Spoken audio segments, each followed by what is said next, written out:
morning. Welcome to the Oswego Takeover 2.0. My name is Rachel Legault and with me is Reagan Thompson. This is our first show for the Oswego Takeover 2.0 this year and we are excited to show you the important news stories and recent events around our school. Let's get started, Reagan. A lot of people have been talking about Super Dirt Week. More than 13,000 people from out of state came to watch the race. This is a huge economic boost for Oswego and will definitely be an attraction in Oswego for years to come.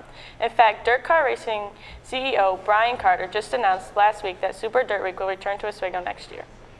Many OHS students attended this event, including WBUC's Tyler Calvers and Gavin Newland, who put together a highlight reel of this week's Super Dirt Week. Let's take a look. The 2016 Super Dirt Week brings fans of all sorts from across the country. With an expected 70,000 people coming into Oswego, the local economy is going to benefit tremendously. We interviewed Mr. Richardson, who is the OHSing teacher here at the school, to get his take on how Super Dirt Week is going to impact the local economy here in Oswego, New York. Am I going to be doing any projects based on Super Dirt Week for OHS Inc.? Not particularly. We will talk specifically about the circular flow model. We will talk about the influence of tourist events and things like that. But there isn't going to be a specific lessons per se on Super Dirt Week. Super Dirt Week is a major tourist event. So what's going to happen is it's going to inject a whole bunch of money into what we call the Oswego circular flow model. If you look at this model, this is how, if you follow the blue arrows, this is how money flows through our local economy. All right, it goes from households, they go spend it at stores, the money flows to stores who then pay some of their workers, and the money flows back to households. When you have an event like Super Dirt Week, all of a sudden, these magical people show up called tourists, and they bring their money from somewhere else and inject it into our circular flow model. And the magical part happens when they leave, because the tourists go away and their money keeps flowing through the circular flow of Oswego. So they might come and to see Super Dirt Week and spend some money at the track and maybe some money at Kinney Drugs or one of the other stores, and some of that money will then be paid to someone from Oswego who works there, who will then take that home and spend it somewhere else that may have nothing to do with Super Dirt Week. So even though you might have businesses on the other side of the Oswego that have nothing to do with Super Dirt Week, they benefit from it because of the additional money that tourists inject into the circular flow model. Some of the things they're already doing. They're already building more hotels. I think there's one going up behind Kinney Drugs. There's already a new one over by Ruby Tuesdays. And I know that there's one planned by Route 104. That's a significant piece because the hotel space is a major factor in people deciding whether they're going to bring a major event to Oswego or not. You're going to want to market through your various chambers of commerce and other organizations that the county sponsors to the people who create these events. And sometimes you don't even realize what they are. They could be something like a fishing tournament, or it could just be a convention of businessmen. But you need the infrastructure, you need the restaurants, you need the hotels and things like that in order to host those sort of events. As a person who is not a race fan, I'll be honest, I don't really know. I know that Super Dirt Week is already very popular, and driving by the racetrack, I did not see a lot of empty spaces for RVs or anything like that. And from the people who did go, they said the stands were pretty full. So I'm not sure attendance is an issue. It kind of depends on what other events beyond the races themselves can piggyback on a Super Dirt Week type of event. And maybe there are other sort of what are called supplementary and additional demand that can be spurned with additional advertising. I don't think they had any trouble attracting adherents to people who usually come to Super Dirt Week. There was not, however, a lot of advertising to people like me who aren't race fans to try to attract me to the event. Do you think ticket prices were too much or not enough? And do you think ticket prices could have affected attendance? Do I think ticket prices were too much or not enough? I'll be honest, I don't know. I have no perspective on what a typical race ticket price is. I did hear some grumbling about it. I imagine that's particularly because people aren't familiar with having Super Dirt Week here, so they're used to their regular ticket prices for other races. But I'm not really sure. I don't think it impacted attendance much because, like I said, it seemed to me there was a lot of people there early and often. So it seemed to me that the density of population at that event was pretty high. So the ticket events seemed to be spot on. Now I don't have any knowledge as to what the cost of the event and the expenses for the people who put it on. So I'm not sure what sort of profit ratios they were working with. But as far as I'm concerned, now mind you, this is from a non-race person who is not a fan in particular. It seemed like they had the prices in the right range, that they had that they had the price in the right range because they seemed to attract a lot of people. But without information as to what the financials were for the race themselves, I'm not really sure. Rumors are going around that Super Dirt Week is to remain in Oswego for the next 3 years, bringing in a lot of money for the city of Oswego and its residents, benefiting us in the long run. Reporting from WBUC, I'm Gavin Newland. And I'm Tyler Calvarez. Wow, Rachel, that was really interesting. I'm glad the dirt track organization chose Oswego to host this event this year. Yeah, that was cool. I wish I would have gotten tickets to go. That would have been interesting and fun. Super Dirt Week was busy, but so are a lot of student athletes at OHS. The fall sports regular season is wrapping up, and many teams are starting their sectional runs. We have a lot of really talented athletes at our school. You never know, maybe one of our own athletes at OHS could be a professional someday. Recently, Nick Mazuka and Cole Shortlift put together a segment about professional sport team. Maybe some of our players at OHS could pick up some pointers from these professionals. All right, let's take a look.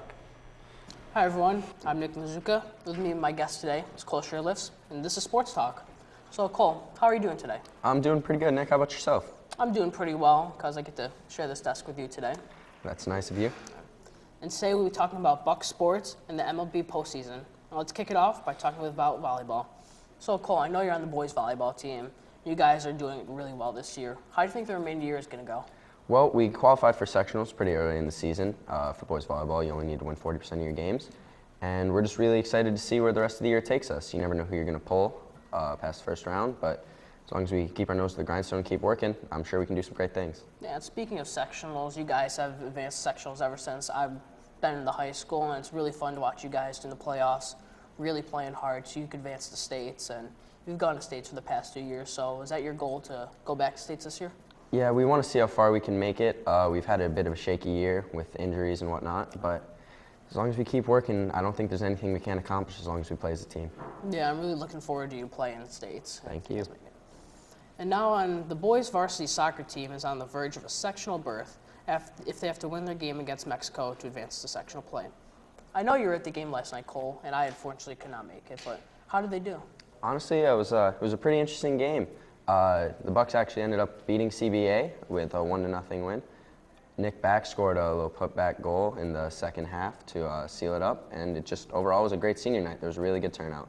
Yeah, especially since it's on senior night, playing a really tough team like CBA and getting that win to almost go to sectional, it's got to be a huge morale boost. Oh, yeah.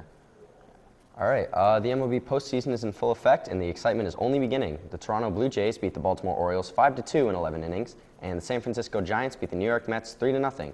Both American League Division Series have wrapped up with the underdog Blue Jays sweeping the Texas Rangers in 3 games, and the Cleveland Indians swept the Boston Red Sox in 3 games as well. In the National League, the Chicago Cubs advanced to the NLCS by beating the Giants in 4 games. And the Nationals and the Dodgers will be playing their 5th and final game of their series on Friday, October 14th in Washington, D.C. Cole, this postseason has been exceptionally well because the Chicago Cubs, who haven't won a World Series since 1908, and the Nationals haven't ever won a World Series. So this can definitely be a year for some team to really make their mark on history. It'll certainly be interesting, and Chicago sports, who knows? Considering the Cleveland Cavaliers just won the NBA Finals and the Indians are one step away from going to the World Series, I say this is a pretty high point for Cleveland right now. It's a great time for baseball, Nick. Yeah, it is.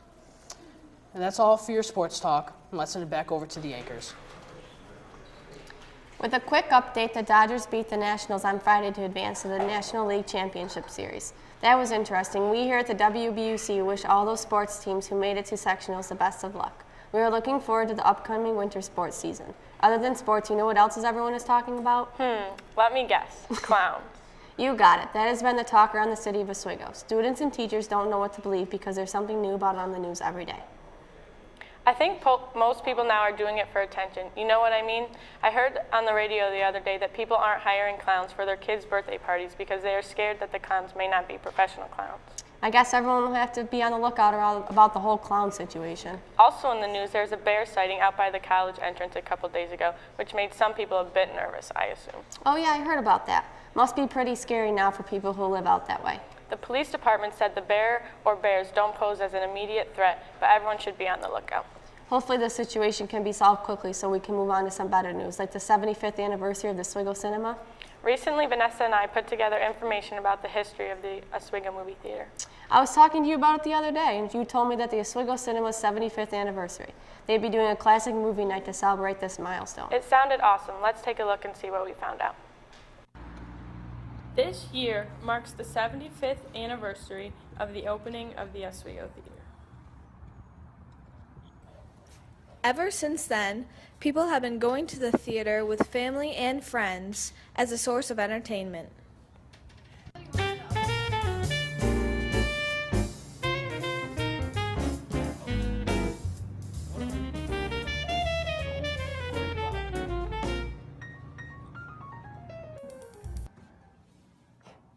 In honor of the Oswego Theater's opening in 1941, they will be hosting a classic movie night.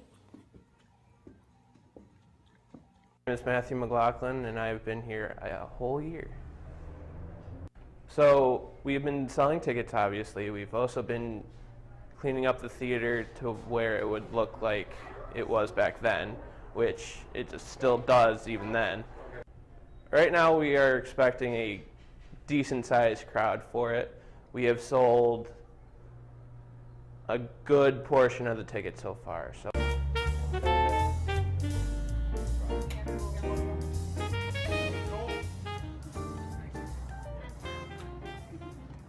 The Oswego Theater was listed on the National Register of Historic Places.